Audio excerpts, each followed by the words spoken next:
네, 우리 지금까지 공부한 연산자를 다시 한 번만 총정리해 볼게요. 네, 연산자 총정리. 물론 다른 연산자도 많은데 정말 이것만 알면 일단 코딩하는데 아무 문제 없는, 네. 그래서 첫 번째 우선순위대로 나열을 할 건데 소괄호 연산자가 우선순위가 가장 높았습니다. 그쵸? 그 다음에 두 번째로 우선순위가 높은 게 소괄호 다음이 산술연산자라고 해요. 산술연산자. 그런데 이 산술연산자는 크게 두 개로 우선순위가 나뉘게 돼요. 아시다시피 곱하기와 나누기 그리고 나머지가 덧셈과 뺄셈보다 더 높았다는 거 확인하셨고요. 그죠? 네. 그대로 한 번 더 내려와서 세 번째도 산술연산자인데 그 다음이 덧셈과 뺄셈이 되겠습니다. 그쵸? 자, 그리고 네 번째로 이제 우리가 사용하는 수식에 비교연산자와 논리연산자가 혼재돼서 쓰이기 시작을 하는데요. 그러면 비교가 먼저인가 논리가 먼저인가를 한번 짚고 넘어가면 좋겠더라고요. 그래서 우선순위가 비교가 먼저입니다.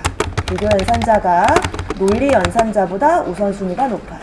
그래서 비교연산자는 우리 크니, 작니, 크거나 같니, 작거나 같니, 같니, 서로 다르니 이렇게로 나눌 수가 있고요. 자, 그리고 그 다음이 논리연산자라고 합니다. 논리연산자는 어제 배웠었죠. 네, AND 연산자, OR 연산자, 느낌표의 not 연산자 이렇게 나눌 수가 있고요. 자, 그리고 가장 우선순위가 낮은 제일 마지막인 연산자가 바로 변수의 값을 저장하기 위한 대입 연산자로 이렇게 나눌 수가 있겠습니다. 자, 그러면 이 개념을 토대로 우리가 한번 예시를 만들어 볼게요. 그래서 x라는 변수에 10, y라는 변수에 3을 저장을 하고요. result라는 변수에 간단한 수식을 한번 적어 볼게요.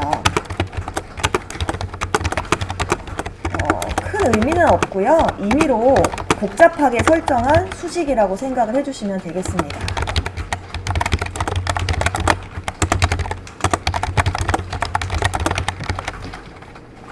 작성이 끝나신 분들은요, 위에 주석으로 정리한 1번부터 6번의 내용을 토대로 어떤 게 1번이고 그 다음 2번이고 어떤 게 또 3번인지 한번 검수를 해보시면 좋을 것 같아요.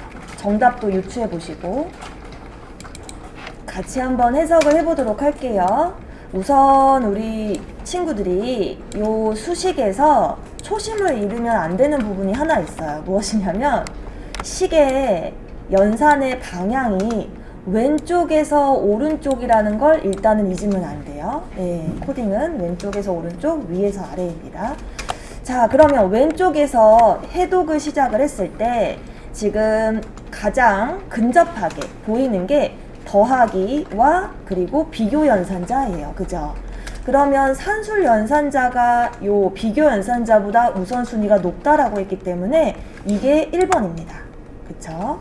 그래서 10과 3을 더해서 13이 먼저 연산이 수행이 됩니다. 이게 1번이고요. 네. 자, 그 다음에 바로 옆에 왼쪽에서부터 실행이 되니까 바로 옆에 있는 비교 연산자가 수행이 됩니다. 요렇게요. 그죠? 요게 이제 2번입니다. 그러면 13은 3보다 큰 것이 맞기 때문에 그 결과가 true가 나오겠고요. 네. 자, 또 이어서 오른쪽을 봤더니 이번에는 논리연산자가 있는데 논리연산자만 보시면 안 되고 또 한 방향 한 번 더 가야 돼요. 항상 연산자는 2개까지 보고 이제 우선순위를 결정하시면 돼요. 봤더니 어때요? 소괄호가 있어요. 소괄호는 1순위였었죠? 가장 높았어요. 그러면 일단 5어라는 연산자 수식을 적으시고 요 녀석을 진행하는 게 이제 3번이 되는 겁니다. 네. 그럼 이제 y가 3이고 또 5를 더했기 때문에 8이라는 걸 알 수가 있고요. 이거까지가 3번이에요.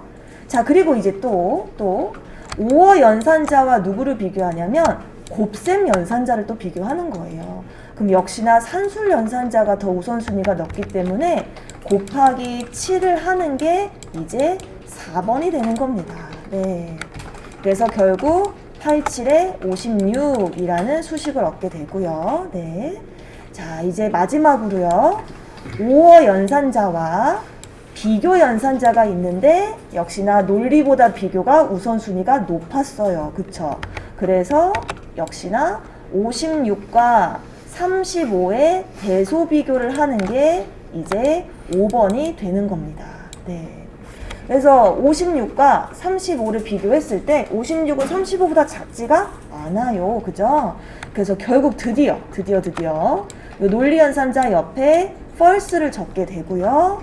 이제 마지막으로 6번 true와 false 간의 5어 연산자의 결과는 뭐가 나오죠? true가 나오죠. 네, 5어 연산자는 둘 중에 하나만 참이어도 참이기 때문에 네. 이렇게 결론을 맺을 수가 있는데요. 사실은 저도 모르게 이제 산수 문제다 보니까 이렇게 생각 없이 적긴 했는데 사실 이렇게 작성하는 것은 좋지는 않아요. 그래서 제가 두 가지로 이제 제시를 드릴 건데 첫 번째는 누구나 수행 순서를 명확하게 알 수 있게 논리 연산자를 기준으로 좌변의 수식과 그리고 우변의 수식을 이렇게 소가로로 감싸주는 게 사실은 가장 좋아요. 그러면 누가 봐도 소가로가 1순위라는 건 다들 알거든요. 아, 그럼 가운데를 중심으로 좌변, 우변의 수행을 한 후에 내가 가운데 논리를 수행해야겠구나 이렇게 또 추측이 됩니다. 이제 실제 입문자들이 많이 오해하시는 것 중에 하나가 코드의 길이가 짧을수록 좋은 코드가 아닌가요? 라고 오해를 많이 하시는데요. 설령 코드가 2배로 늘어나더라도 다른 사람과 협업할 때 그 사람이 이해하기 쉬운 코드라면 그렇게 해야 돼요. 이제 실제 20년차 게임 개발자 선생님들을 만나서 얘기를 해보면 본인은 알고 계시는 기술이 상당히 많으시나 실제 업무를 보실 때는 적용한 적이 단 한 번도 없대요. 그 이유는 다른 사람을 배려해서예요. 내가 좋은 기술을 알고 있다고 하더라도 신입이나 기타 초급자, 개발자를 위해서 이미 구현된 또는 좀 더 익숙한 그런 기술을 쓰신다고 하시더라고요. 네. 자, 그래서 이 방법도 괜찮은 것 같고요. 또는 사실은 이 방법이 제일 좋은 것 같아요. let rs1에 요 좌변의 수식을 하나 저장을 해둡니다. 그러면 true 또는 false가 나오겠죠. 또 우변의 수식을 또 저장을 해둡니다. 이렇게요. 네, 이와 같이요. 이렇게 해서 변수의 값을 잘 저장한 후 마지막 리절트 rs3라고 할까요? rs3에 rs1 또는 rs2 이와 같이 작성하는 게 사실은 더 좋지 않나 라고 판단이 섭니다. 네, 그래서 빠르게 출력 결과를 작성을 해 보았고요. 그래서 결과를 확인하시면 둘 다 투루투루 아주 잘 나오는 걸 확인할 수가 있습니다.